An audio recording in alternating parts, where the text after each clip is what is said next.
Good morning. 12वीं इतिहास की कक्षा में आप सबका स्वागत है।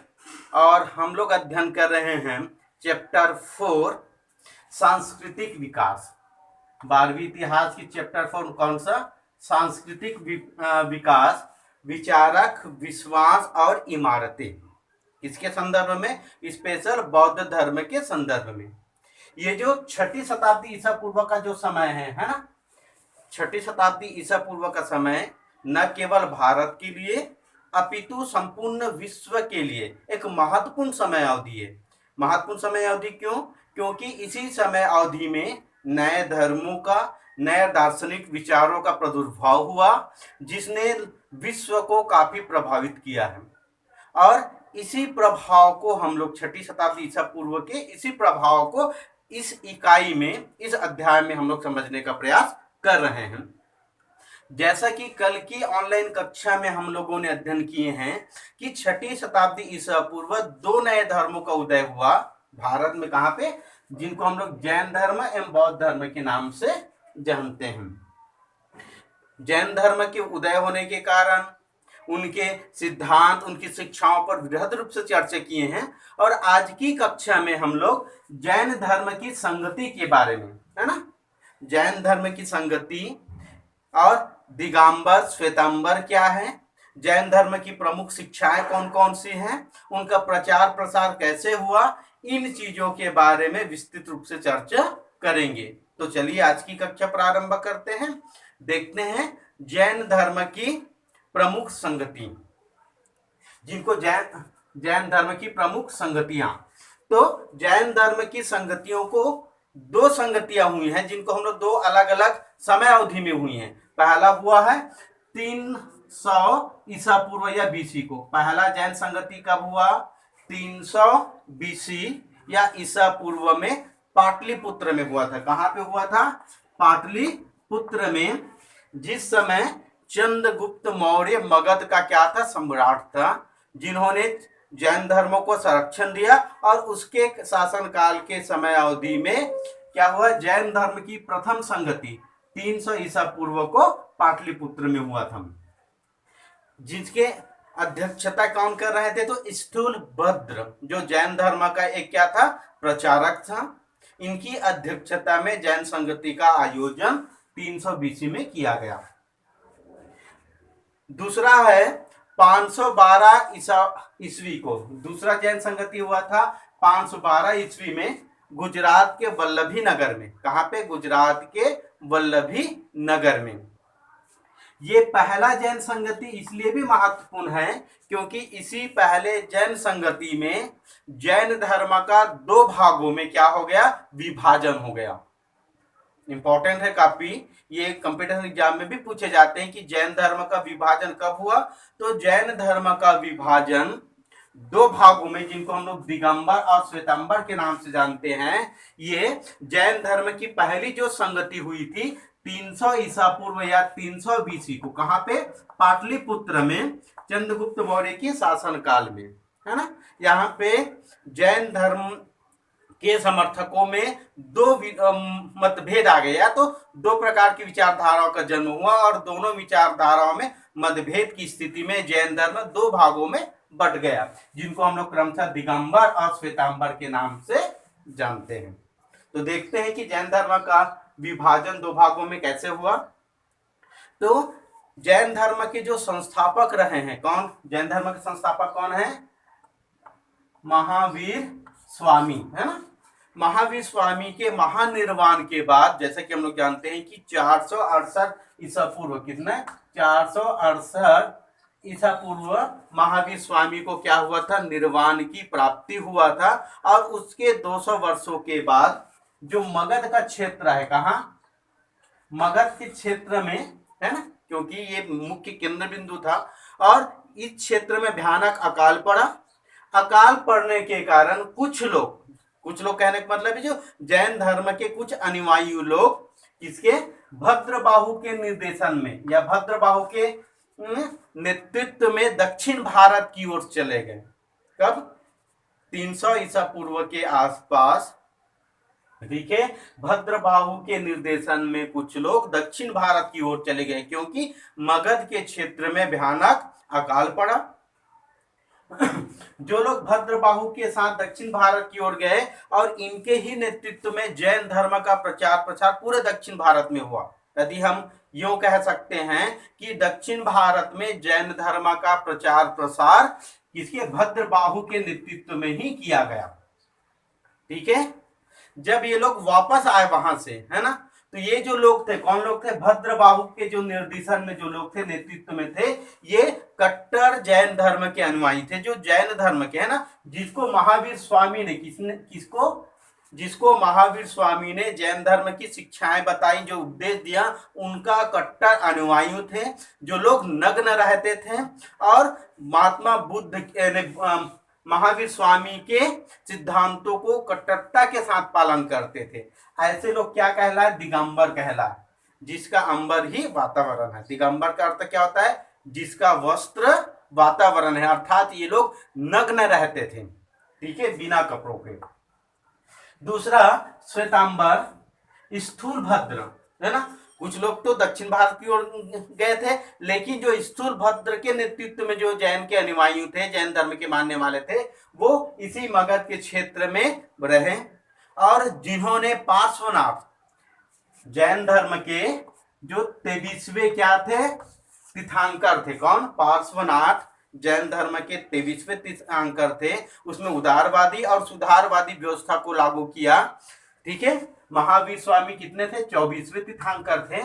तो जो स्थूल भद्र के अनुयायी लोग थे, उन्होंने क्या किया, जो पार्श्वनाथ है उनकी शिक्षाओं को ग्रहण करते हुए ये लोग श्वेत वस्त्र धारण किए। कौन से वस्त्र धारण किए, तो श्वेत वस्त्र धारण किए। तो इस प्रकार से जैन धर्म की जो प्रथम संगति हुई थी 300 ईसा पूर्व में, है ना, तब किसके द्वारा आयोजित किया गया था ये संगति, तो स्थूल भद्र के द्वारा।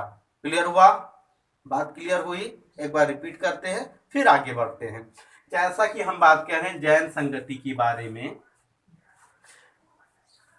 जैन संगति के बारे में बात कर रहे हैं, और मगध के क्षेत्र में जब भयानक अकाल पड़ा तो जैन धर्म के मानने वाले लोगों में, अनुयायियों में दो गुटों में बट गया। एक का नेतृत्व भद्रबाहु ने किया और दूसरा का नेतृत्व स्थूल भद्र ने किया। जो लोग भद्रबाहु के नेतृत्व में रहे वो लोग दक्षिण भारत की ओर चले गए अकाल के कारण, लेकिन कुछ लोग यहाँ स्थूल भद्र के जो नेतृत्व में जैन धर्म के मानने वाले थे, ये लोग मगध के क्षेत्र में ही रुके रहे। 300 ईसा पूर्व में, है ना, ये स्थूल भद्र के मानने वाले लोगों ने कहां पे, तो पाटलिपुत्र चंद्रगुप्त मौर्य के शासनकाल के समय अवधि में पाटलिपुत्र में जैन संगति का, है ना, जैन धर्म का एक बहुत बड़ी सभा का आयोजन कहां किया, पाटलिपुत्र में किया। और जो दिगंबर लोग थे, है ना, भद्रबाहु थे, वो लोग इस संगति का क्या किए, विरोध किए। क्यों विरोध किए, क्योंकि दिगंबर और श्वेतांबर में वैचारिक रूप से मतभेद हो गया। क्या मतभेद हो गया, दिगंबर का मानना था कि जिस प्रकार से महात्मा महावीर स्वामी ने जो उपदेश दिए कि हमको वस्त्र धारण नहीं करना है ना, वातावरण ही हमारा क्या है, वस्त्र है, ये कट्टर महावीर स्वामी के अनुयायी हो गए। जबकि समय सामाजिक परिस्थितियों के अनुसार ये उदारवादी और सुधारवादी व्यवस्था के साथ स्थूल भद्र ने श्वेत वस्त्र धारण किया। तो इन्हीं बातों को लेकर दोनों में मतभेद हो गया और यही मतभेद दिगंबर और श्वेतांबर के नाम से जैन धर्म का दो भागों में विभाजन हो गया। तो इस तरह से इन दोनों का विभाजन पहली जैन संगति 300 ईसा पूर्व में हुई, कहां पे, पाटलिपुत्र में, यहां पे देखने को मिलती है। क्लियर हो गया, इस तरह से दोनों का विभाजन। अब आगे हम लोग देखते हैं जैन धर्म के प्रचार के कारण।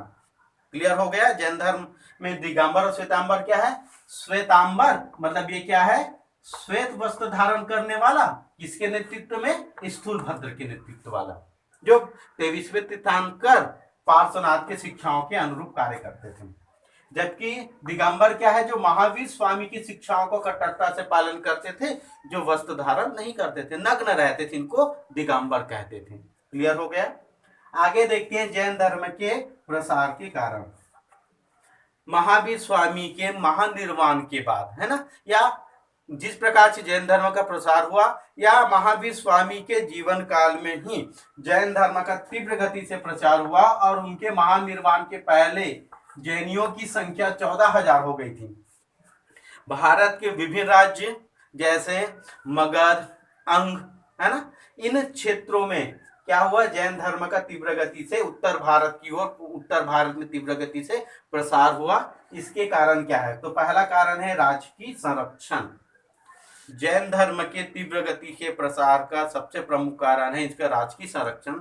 जैसे हय्यक वंश, बिंबिसार, अजातशत्रु, उदयन जैसे शासकों ने जैन धर्म को अपनाया। चंद्रगुप्त मौर्य, इन्होंने अपने जीवन के अंतिम समय में जैन धर्म को स्वीकार कर लिया, जिसके कारण राजकीय संरक्षण मिलने के कारण, है ना, जैन धर्म का तीव्र गति से प्रसार हुआ। ठीक हुआ।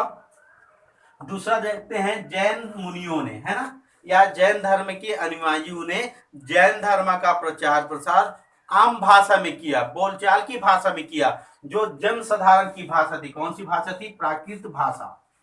ये कंपटीशन एग्जाम में पूछे जाते हैं, जैन धर्म का प्रचार प्रसार कौन सी भाषा में किया गया, तो जैन धर्म का प्रचार प्रसार प्राकृतिक भाषा में किया गया।